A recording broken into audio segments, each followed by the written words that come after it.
Thanks for locking in with 77 Flavors of Chicago. We're your hosts, Dario. And I'm Sarah, and I hope you're ready to learn with us. Yeah. I just want everyone to know that it's like 5 minutes of Dario staring at the roadcaster. Hey, your boys trying to remember which button to press 3 years later. It's been this. The buttons have been the same. No, nothing has changed. You know in what 3 it is, years. y'all. We talking about Canfield Pop anyway. But you know what it is. It's like I get so nervous to mess up because like I don't want to mess up. Live. It's still. I mean, we be one take Drake in this. You know what I'm saying? So You just don't want to edit. That's what it is. People be like, "Yo, they podcast is literally just a raw format because he don't want to edit. He don't want to edit." Now we edit sometimes. No, we don't. we just very little. Very little. I think out of what we got almost 160 episodes. Yeah. We've only edited maybe like 5. I would say generous 10. Generous 10. Yeah. So y'all getting the full shit. Yeah. Y'all getting that full thing. The only times we edited in the beginning was when Dario would just drop. I mean, I was what's your favorite word? Every other word. Every other word, boy. And we just can't do that. I thought I was talking to the homies. He wasn't. Next thing you know, the news call win. Your boy was like, hello, today is 77 Flavors of Chicago. Literally. Y'all, we ain't really got much to talk about. How was your week? I look at you. Okay, thank you. How was your week? Well, this rough week. Yeah, this was a rough week. We won't get into details, y'all, because this is traumatic. But your boy and the family is good. That's all you need to know. But it was had a little family emergency. It was a tough week. You'll see. We that's why we ain't got no video. Yeah, and we didn't even post as much on Instagram this week. We were kind of shit shut occupied. down. Yeah, shit shut down quick. Yeah. Start Monday, like after the one post we made this week. Yeah. Last week, it shut down like an hour after that. Yeah. Maybe not even an hour within that hour. It was rough. Anyway, but you kind of had the same week then. I did. Yeah, because it was hectic. And Campbell was also sick. Yeah, right. Our dog was sick. So. Like sick. Yeah. Throwing up blood. We had to figure it out. He's good now, but. Yeah, he good. Campbell, man, sad thinking about it. Yeah, for real. Hey, I don't know how people have kids. If I'm being honest, I don't know how people have kids because I'm outside of the house and I'm constantly thinking about this dog. Yeah. I don't know how people leave their kids at home or anywhere. Yeah, I would be like, well, we just in this house now. Yeah, right. This shit is just gonna lock ourselves here. No one's going anywhere. Yeah, just make sure everyone's good. I would be that parent. This world's scary. Scary, ain't it? Yeah, it was. But that's not why we're here. That's not why we're here. We don't want to be Debbie Downers. To be honest with you, we gonna stall some time a little bit because here. Sometimes topics are interesting, but they're short. They're short, and that's all right. This is gonna be a good, interesting one. Yeah, like real interesting. Yeah. We're not half-assing it. It's just like there's not a lot of information, but it's still an interesting topic. And to give some context, y'all. I had been thinking because remember crazy. I've been bruh. Goddamn, that loud ass bro almost went back to the first few episodes. Said the one magic word. Almost said the loud ass. Anyway, no, but here's the thing. So Sarah, I've been telling you for a long time now about Canfield. Can't nobody remember Canfield. You really can't, remember no history. And I was like, what happened to Canfield Pop? What happened? Y'all got to be OGs. If you are OG Chicagoan. I've never heard of it. I know you haven't because it didn't last. It was lasted a long time. It was lasted. That's fact.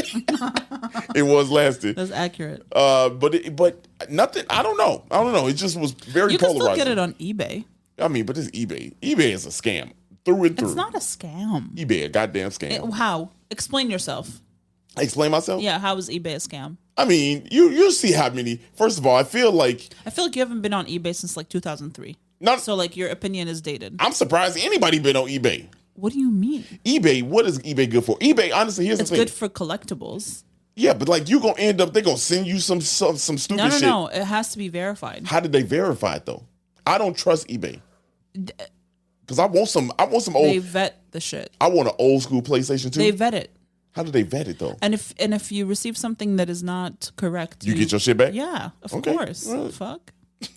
You said it was gonna be furniture moving. You think everyone's been just bamboozled on eBay and is still like active? They said, you know what, we don't. Yeah, right. They ain't no regulation. No one thought to like shut it down if it wasn't like. What do you mean? Sometimes your opinions are just ridiculous. No, because like they're not even. They're literally just opinions. Yeah, but like based on nothing, which is literally so dangerous. No. Yes. No. Yes. I mean, that's dangerous, but that ain't what I'm doing here. eBay do be scamming people. When was last time you were scammed on eBay or heard of someone being scammed on eBay? I'm not even an eBay fan. I've never shopped eBay. I mean, you up here defending the shit like you is. Well, my question is, when was last time you were scammed on eBay? I was never scammed because I never went down that road. When was the last time you heard about someone being scammed on eBay? I've been trying to look it up on the the internet right now. No. I want to know where your opinion came from. No. Tell me where your opinion came from. Look, you don't need to look it up. Irrelevant what you find right now. Here we go. The point. Siri. Look up the last time. Look up the last time a motherfucker was scammed on eBay. Stop. Let's see if she says something. Here's the thing. The point isn't that. Seem to be able to get your current location. Won't he do it? Wow, my current location. Her dumb ass. Here's the thing. The point isn't that people aren't being scammed on eBay. The point is you base your opinions on nothing. Look, that is the only point here. I've heard that they got scammed. Point blank. Period. eBay scams. I hear eBay scams. People get scammed on anything. People get scammed all over the place. Let's see. Scams are everywhere, but that doesn't mean everything on eBay is a scam. Here we go. Seven things you need to do to stay. Why? Don't do that. My shit start jumping around and because anyway, I don't know how we got on this. We got on this because you have wild opinions that are inaccurate, and I just need to. Someone needs to check you, and I'm the only one here. Ain't nobody gonna check you. I'm checking you. Yeah, I'm still gonna go do what I do. You know what I'm saying? That is the most toxic thing I've ever heard. Anyway, as I was saying, Canfield Pop. So I just want to know this how we came to Canfield Pop, y'all. Y'all. So check it out. Let's go down Canfield Pop, man. It was founded by Arthur J. Canfield in 1924. Oh, wow. What a just name it after yourself. Convenient last name, Canfield. Yeah, you know what I'm saying. He and knew. You made a soda can. Not bottle actually. We'll get to but it. I mean, eventually can. Ain't that crazy? Yeah. In 1924, right here in Chicago on the South Side. Now it's a throwback for some of y'all. It is so loud. It is. But it was on the South Side, 67th and South Chicago Avenue. So right there. Wow. Right there on the South Side. And so what they were known for, because I didn't know this part. I just knew of Canfield because we used to drink it all the time, 50-50, right? It was known for the glass bottle, but the glass bottle had the logo and painted basically on the bottle. And so that was a different marketing. And so what they did was they said, hey, look. You said 50-50. That's the actual name. That's the actual drink. Yeah. What is 50? I'll get to it. It was grapefruit and lemon lime or some shit like that. But I'll get to that. So they were using the glass bottles with the logo imprinted. At the time, everybody was doing it was using the paper, right? And so for them, they were like, oh yeah, we different. We need the bottle to always say Canfield. It always needs to say it. That's kind of interesting because they started in 1924, close to the Depression. So I'm sure like once you hit the Great Depression, people were reusing things. So like to reuse the bottles that still say the name, that's like ongoing marketing. Did you do?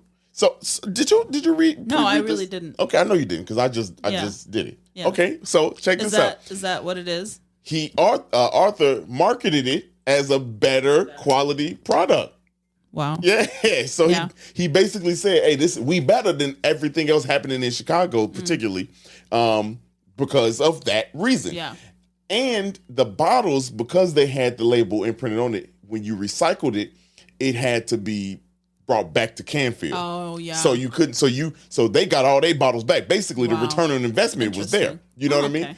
Now, here's the thing. Sounds all good. Yeah. But that was kind of part of the downfall.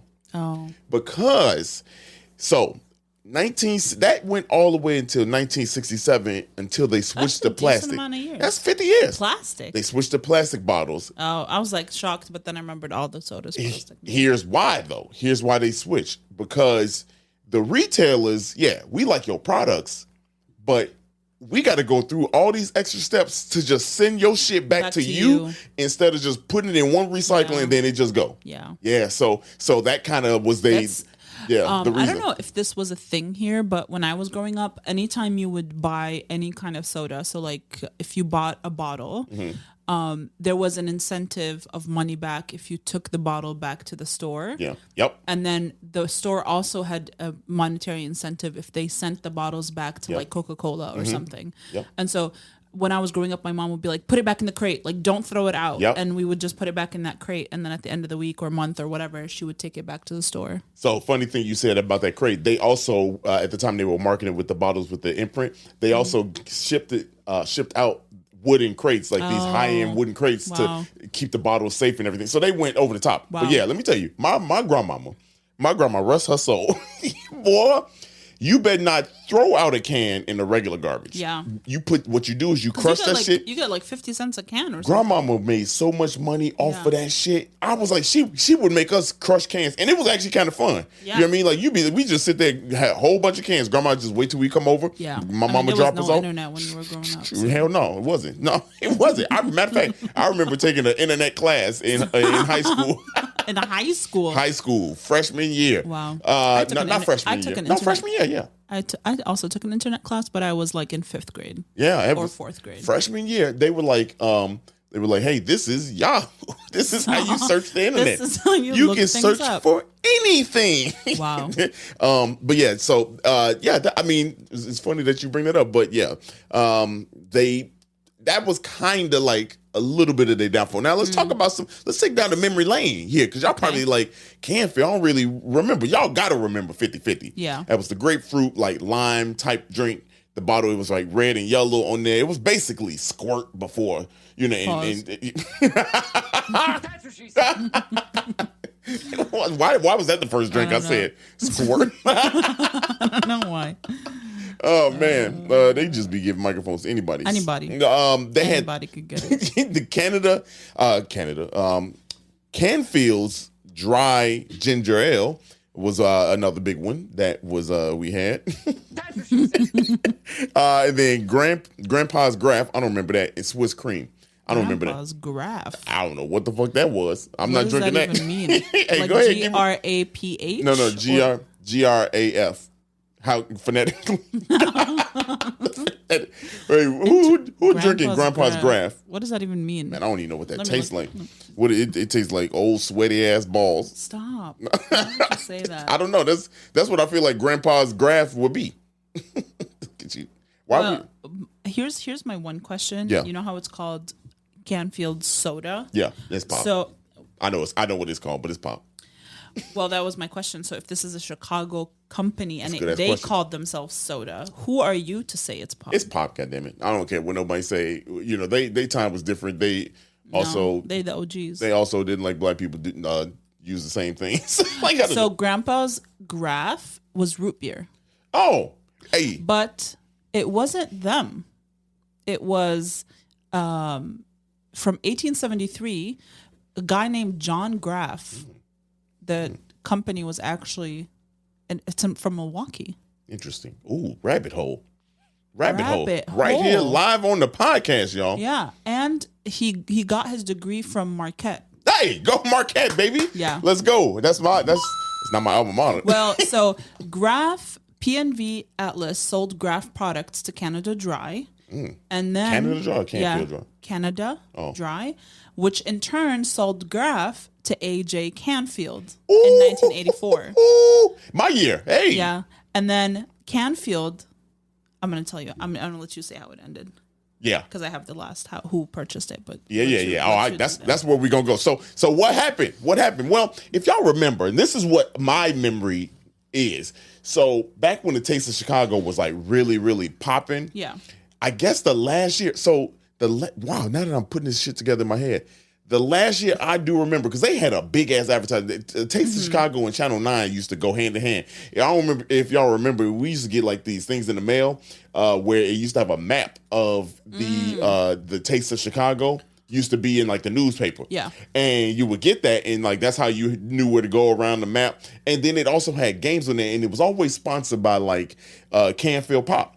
Always. So that's where my memory is. And now that I'm thinking about it, they went under. They did. In 1995. Yeah. Which was like the last major, like the big year that it was hot as fuck out there in Grant Park in the Taste of Chicago, which this makes sense now. I'd never seen them after that. I don't have no memories after that. That's crazy. So they were sold to Select Beverages, y'all. Now, here's the thing. They were sold to Select Beverages, but Select Beverages was bought out in 1998 by, get this, Cadbury Schweppes. Yeah. Cadbury Schweppes. Y'all know Cadbury, like the Easter egg, the bunny thing. Yep. That company and Schweppes, their ginger ale or whatever they make, they merged at some point, but they are the company that bought Select Beverages. Now get this, it gets even better. Select Beverages was then taken over by Keurig Dr. Pepper. Wow. Yeah. So I didn't even know Keurig Dr. Pepper I didn't know that was either. a company. I didn't know that. Wow. I had no clue. I mean, they all owned by one company. They are, and I'm capitalism. going to get to that in a second because that's going to be a dope tie-in I didn't even realize. But y'all know Keurig Dr. Pepper. Check this out. They got some hitters on their name. Yeah. Like that so Keurig, the coffee maker, that's what they make. Dr. Pepper, of course. Schweppes, of course. The Cadbury, all that kind of shit. But 7-Up. Yeah. Hawaiian Punch. That's your favorite. That's like my favorite. Hawaiian Punch. Canada Dry, like you said. Knee High. Man, wow. I rock with Knee High heavy. You know that. Yeah. Anytime we go to, what is that, Mrs. Sub? Knee High, baby. Nantucket Nectars. Y'all remember those? I don't know if you remember that. So I think that might be only in America. Yeah. Now, that was good. When I tell you that, I think it's still out there. Amazing. Like, apple juice. I know you don't rock with apple juice. I know you do. I know.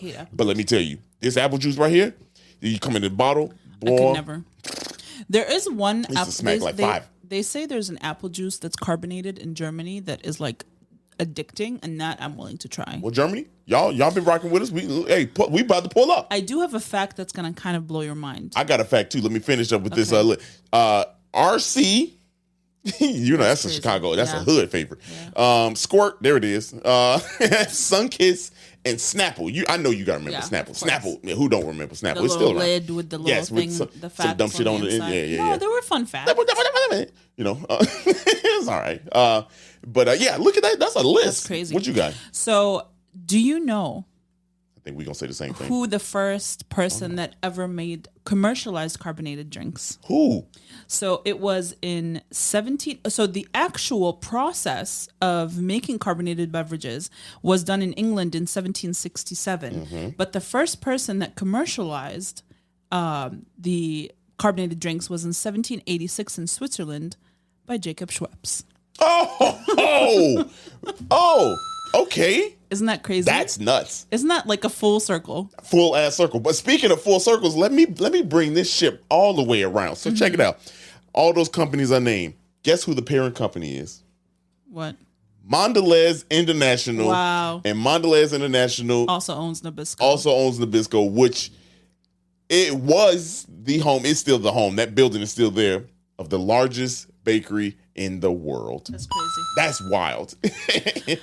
That's crazy. That's good. Yeah. I was now I'm thirsty. Look at what's funny is sodas were like meant to be the cure. Like they were made to be a medicinal drink. Really? Yeah.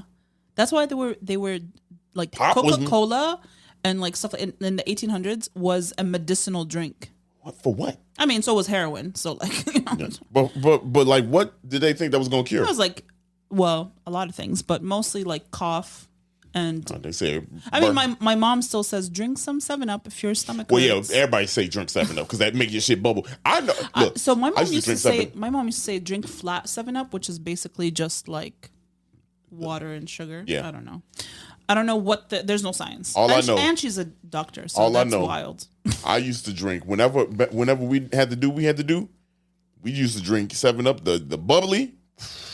Bubble your bubbles. And let me tell you, whatever end is ready to come out of, little details. okay, possible. that's okay. Whatever end it's gonna come out of, it happens immediately. Yeah. Boy, I tell you, I mean, you used to, woo, that shit was, look, here's the thing. 7-Up need to come with a warning label. Yeah, I don't know if it's like I'm pretty sure it's a placebo. Like I don't think there's like I don't know. I have not looked this up, so do not come at me. But I don't think there's like scientific backing that says 7-Up like it's safe, agitates your bowels. Like I don't think that's a thing. Nah, somebody old ass grandmama started. And literally, and it's all over the world. Yeah, like all over the grandmamas. world. People like did 7-Up. Like who is your PR person? Yeah, for real. And why is your marketing scheme shit? Have you ever noticed nowadays you don't even see no 7-Up commercials no more?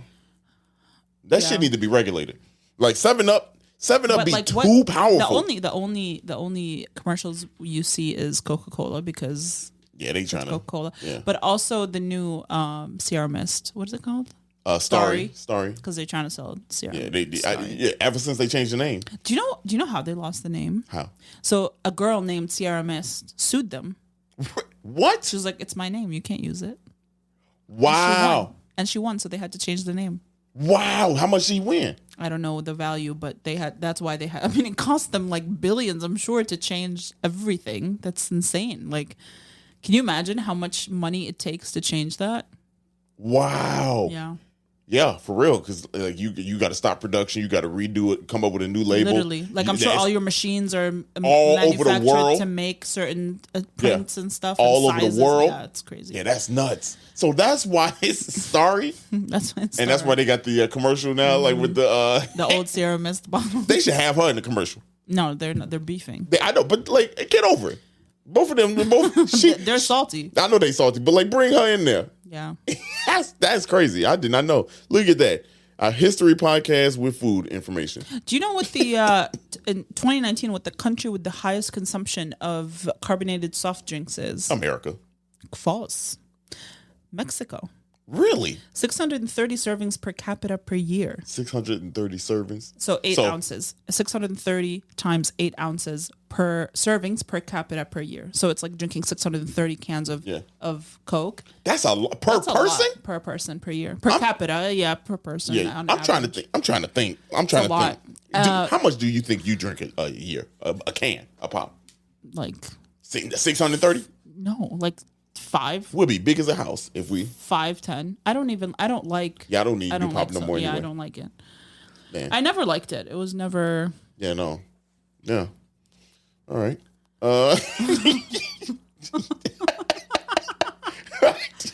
Hey, look. Is that all you got? That's all I want to talk about, really. I kind of, I feel like there's an expiration, to our podcast. Yeah. That's why we unconventional.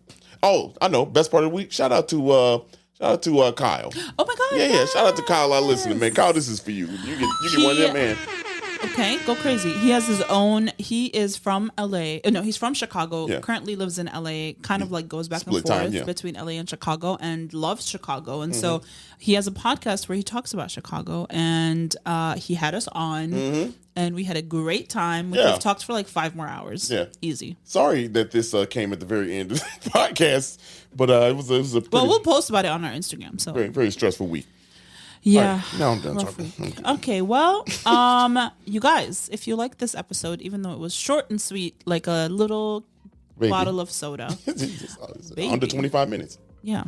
That's crazy. If you like this episode, please share it with someone you love. It is the best way to support us, is to support our content. Follow us all over on all social medias at 77 Flavors Shy, and we will see you next week. Yeah, buddy. And listen to that all over again, because it's about to play. Hey. You said, what do I say the last word? Yeah, he always. Go say something. No, I'm good. Say something. I don't want to.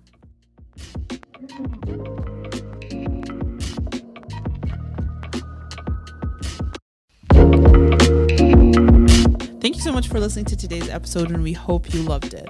And if you could, please follow us on social media at 77 Flavors Shy on Instagram, Facebook, TikTok, and Twitter. If you have any ideas or deep dives that you'd love us to do, please contact us at media@77flavorsshy. That's the number 77 flavors and shy for Chicago.com. If you like visuals, please subscribe and follow and watch us on our YouTube channel at the same thing, 77 Flavors Shy. Or search 77 flavors of Chicago. If you would like to support us monetarily, go ahead and click that Buzzsprout link in the description of this episode. And as always, we gonna see you next week. Peace.